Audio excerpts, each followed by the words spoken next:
Hello everyone, welcome to the second episode of Axioms. Hope you're doing good. And myself, I'm Arjun. And in today's episode of Axioms, we're going to go over how to apply AI better in your hackathons and how to prompt them better so that you can build better ideas and better working models in your hackathons. And for this session, we're having a very special person with us. Please let's welcome Sanjay Singh Rajpoot. He's a software engineer who's currently specializing in AI. He's working as a software engineer at Xly. He was also an active open source contributor. He was selected for GSOC in 2021, LFX mentorship in 2022, and he was also an MLS fellow in 2022. We're very honored to have you here, Sanjay, and over to you.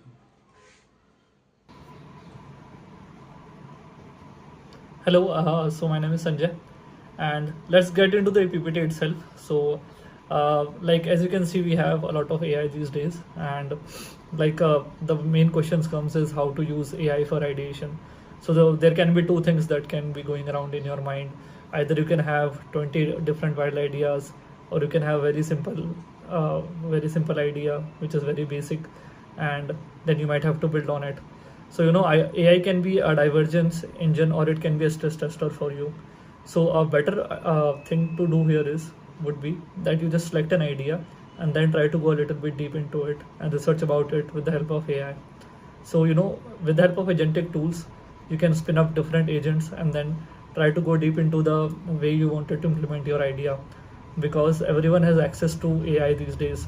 So building the solution for a hackathon is not moat anymore, and you have to make sure that your idea is trying to solve a real world problem. So I think that's what you should focus upon the most.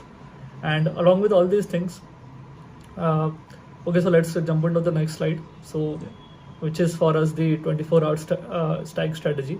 So again, like hackathons always have constraint and in our case it is going to be 24 hours, and there's going to be some kind of a skill level as well, and you also have a demo goal that the entire product that you are trying to build should work. And all these things are very important while you are trying to use AI, because in AI also you have to make sure that whatever solution you are trying to build, it's at the end of the hackathon it should work and it should be presentable to the users. So first of all, you have to use your prompts very refinedly, and you have to make sure that you don't exceed your token limits. So prompt engineering becomes a very important aspect here, and you have to make sure that whatever idea you have thought about, you break it down into different steps and try to give it to the LLM so that the LLM has proper context of what you are trying to build, and that way it will use less tokens and give you better results. And before even building anything, you just have to make sure that you have done a basic structural understanding and don't confuse the LLM. For example, what to use like Firebase versus SQL. And you can also save the setup time. You can set up the basic code if you want. You can have a one stack for that, or you can have fast API backend running. So those basics will always help the LLM to look into the things faster and just boil down to a given solution. So yeah, let's jump into the next slide. So let's say you have an idea and now you have to reach to a roadmap, and how does that go about? So first of all, whenever you have an idea, first of all try to think that what exact problem is this trying to solve. So rather than solving 3 to 4 different problems, I would say pick an idea which is trying to solve one genuine real world problem and start there. So once you have identified that problem, that has to be your moat and a unique selling point that will identify you as a unique candidate among everyone who is participating in a hackathon. So that is very important. Now you have built that particular problem that you have identified that you are trying to solve. Then you have to think about the 3 must-have features to solve that problem. So once you have identified that, just try to pick 3 must-have features that are very required for that particular problem that a user would want. Once that is done, let's say if you're a team of 3 to 4 members, then you have to break it into tasks, and you can give each problem to a teammate, and then accordingly you can think about each feature separately. And then once that is done, you can then make use of cloud code or agentic frameworks that will help you translate your thinking into the end product. So that way you break your task into parts. that will also help the LLM to have better context, and you will reach the deadline faster, and at the end of the day you will have a working demo. So that's how I would go about it. Yeah, so coming to the next slide, which is the team persona consistency. So like whenever you are trying to build in a team, this happens all the time, that whenever four people are sitting on a table, they will have four different ideas coming up. So let's say if a teammate one says building a React form, the teammate second says let's use advanced hooks and context, and the teammate three just says let's use quick vanilla solution. So at that point, you don't have time to experiment with the things. You just can't experiment with all the three ideas, and so that way, it's better to go with a thing which works the fastest in a hackathon, because at that time, building the product and showing it to the evaluators becomes important, and you have to make sure that that goes along the way. And because again, if you are trying to build a solution with AI, you have a very small context size that you always have to keep in mind. But let's say if you are trying to just test things out, and if your token limits go out of range, then there is nothing you can do about it. So I would say that just stick with the thing that works the fastest here. Should we also, I think, consider the fact that does your other teammates know about this tech stack or how to apply? Just in case if your AI tool runs out of the quota, sometimes you'll have to come inside and do it yourselves. So if none of the other teammates know about this current tech stack, then it'll be a very hard thing to proceed with. Exactly. That's a good question. So whenever you're trying to build something, that's why I always say that whenever you're trying to enter a hackathon, it's better that you decide what the tech stack that you will use beforehand, so that the entire team remains aware about the tech stack, and even if they're not aware, they can prepare accordingly for the tech stack. So when you are out of context limit and you don't have any more tokens to spend, you have to jump into the code and figure out things yourself. So at that point, your muscle memory will come into picture. Yeah. So again, coming to the topic, which is the elephant in the room, so which is context window. So API quota exceeded is a message that when it comes to your screen, you would be shocked that okay, we are done for the hackathon, but that's not the case. Again, as I always say to people, these days hackathon is all about how smartly you use your agents, and how smartly you use AI is what will determine whether you will win a hackathon or not. So for here, the strategy that I always recommend people using is don't give too much context to the LLM. Always give specific context without confusing it, because an LLM is good in hallucinating, so it's better not to give it that way.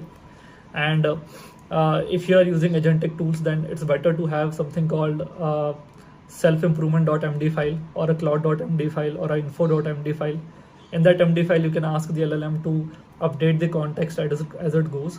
So what happens is, let's say if a particular agent is running out of context, you can switch to some other agent which is providing you free APIs, and it can pick it up from the place where the last agent has left. Right. So that way the context remains in your memory, and you can keep moving forward with the speed that you were doing earlier.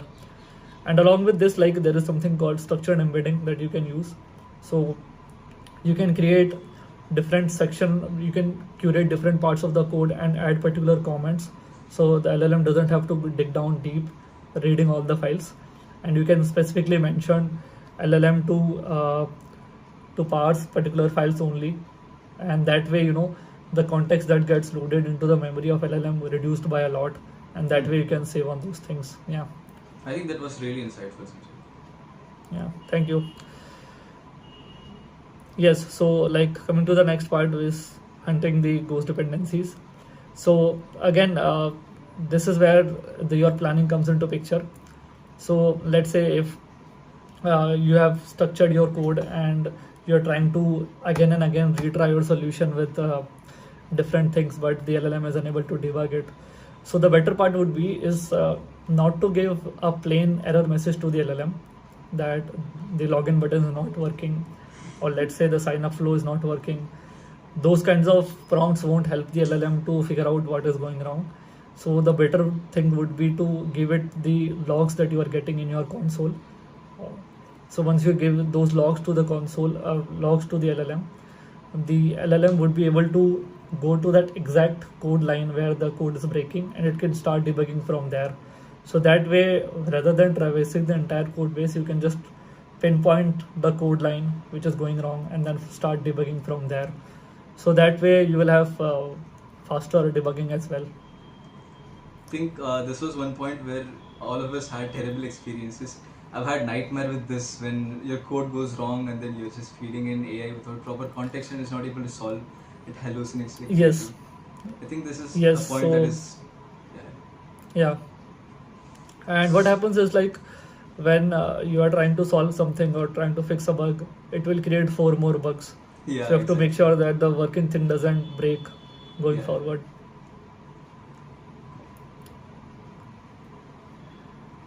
Yeah, so forcing the why, this is obviously one of the most important parts. So, like, chain of thought prompting always forces the AI to look for the root cause step by step instead of just guessing the syntax fixes.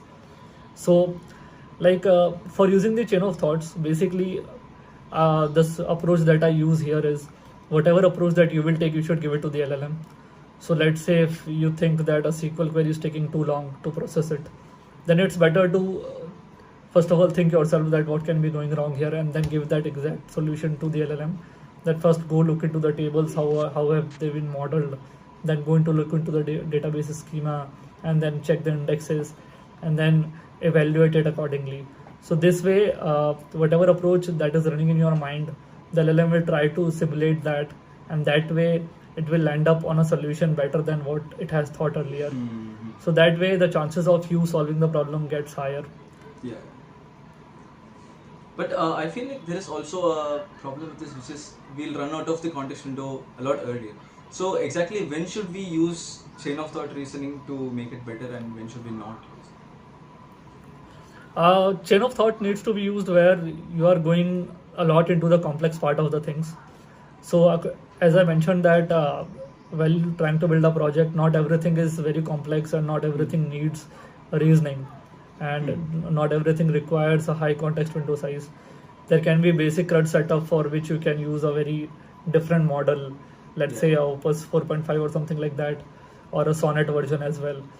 So that way that this will help you solve that. But let's say when you come to the complex or the core part of your solution, as I mentioned that when you're trying to build a product for a particular solution, you have to focus on one problem that you're trying to solve. So when it comes to that one problem, the code has to remain solid and it has to work every time. So whenever I will think from my side, then I will always focus on that particular part which is the core of my product. So for that only I will go with the chain of thoughts prompting. Right. Understood. Yeah, so that's the hard truth that don't build rappers, and judges hate rappers. So believe me or not, but it is what it is. So not every rapper gets hated by the judges. That's all I can tell you. And even they know that you can't build an entire LLM model in a 24 hours time frame. So even they know the reality. But the thing is, as I mentioned, that if you're trying to solve a real world problem that has a real world use case, then go ahead and you build a wrapper around it. No one will complain about it because it is trying to solve a problem. So let me give you a recent example. There is a tool called OpenClaw. So first of all, it was CloudBot, and then the name changed to OpenClaw. OpenClaw is a wrapper. OpenClaw is a very, very advanced wrapper which is built on top of Anthropic APIs and Cloud APIs. It has custom integrations for WhatsApp, Telegram, and it has got custom integrations for your different devices like Google Drive and other. So it's a wrapper written in a very good way. And if you go and read the code of it, they have written abstract binaries for everything. So that's a very good example of a wrapper itself. So the world is using it. It got acquired by OpenAI, and it's a wrapper, and it's still a wrapper. So, but that wrapper works and solves a real world problem. So I don't think there is any problem in building a wrapper if it's trying to solve a problem. So yeah. So to summarize this slide, correct me if I'm wrong, Sanjay. If you're trying to solve something like a real world problem, it is okay sometimes to use a wrapper as long as it's efficient. If you're trying to solve something Okay. of an engineering problem inside computer science itself, it is not advisable to use wrappers. Am I right? Exactly. Exactly. Yeah. So let's move to the next. Okay. So next is like mm, how do we leverage it? Like, do we jump into the code, solve it yourself, or use AI? So, like, I mean, it particularly depends.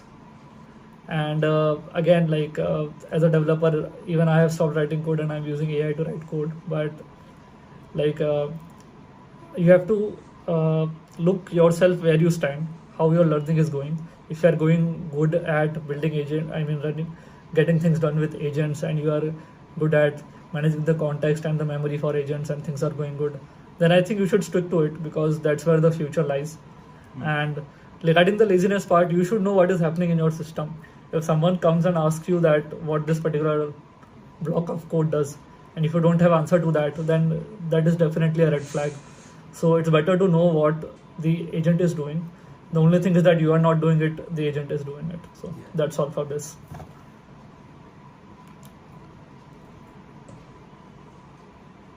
I guess we're done with the slides right now. So thank you so much for sharing your insights, Sanjay. It was very helpful. I especially like the parts where you went over how to manage the context window and when to build a wrapper and when to not build a wrapper. And so I guess the audience also found a lot of points helpful and insightful. Stay tuned for further episodes of Axioms. Once again, thank you to Sanjay for attending Axioms session.